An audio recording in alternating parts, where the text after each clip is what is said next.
இலங்கை தமிழர்களுக்கு அன்பான வேண்டுகோள். தொடர்ச்சியாக பெட்ரோலியத்தை நம்பி இருக்க வேண்டாம். பெட்ரோலிய தட்டுப்பாடு மிக விரைவில் மோசமாக வரும். வெளிநாடுகளிலிருந்து பெட்ரோலை பேஸாக இருக்கிற வாகனங்களை இறக்குமதி செய்கிறதும் கையில் இருக்கிற பொருளாதாரத்தை இந்த வழியில் செலவு செய்கிறத முடிஞ்ச வரைக்கும் நிறுத்தி கொள்ளுங்கள். டிரான்ஸ்போர்ட்டுக்கான புதிய வழிகளை தேடுங்க.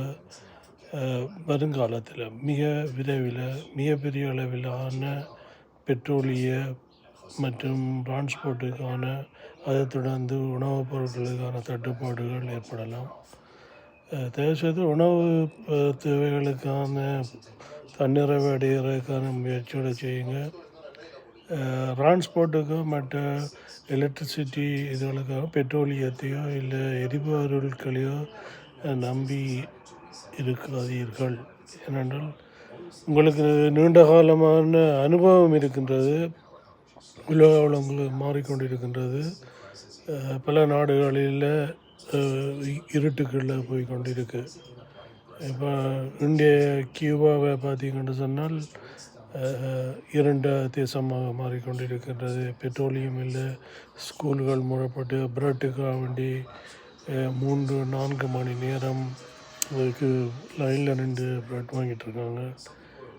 இந்த நிலை ஏனைய நாடுகளுக்கு மிக விரைவில் பரவும். குறிப்பாக இலங்கையில் இத்தகைய சூழல் ஏற்படுவதற்கான சூழல் இருக்குது. ஆக தமிழர்கள் இதை புரிந்து கொண்டு ஆடம்பரமான செலவுகளை செய்கிறது பிரச்சனை இல்லை. ஆனால் எங்களுடைய பொருளாதாரத்தை எங்களோட கையில் இருக்கிற மாதிரி பார்த்துக்கொள்ளுங்க. வெளியில் இருந்து நமது வாழ்க்கையை தீர்மானிக்க எந்த பொருளையும் வருமெண்டோ அதை நம்பியோ எதிர்பார்க்காதீங்கோ. இந்த வாழ்க்கை இப்போது இருக்கின்ற சூழல் தொடர்ச்சியாக இருக்க போகிறது இல்லை. இது பெரிய ஒரு மாற்றத்தை ஏற்படுத்த போகுது. தயவுசெய்து உஷாராகி கொள்ள வேண்டும்.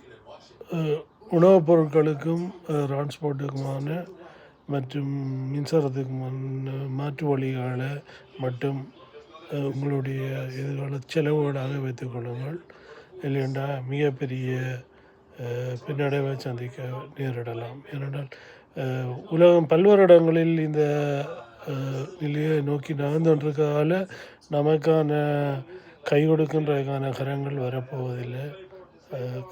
உஷாராகி கொள்ள வேண்டும்.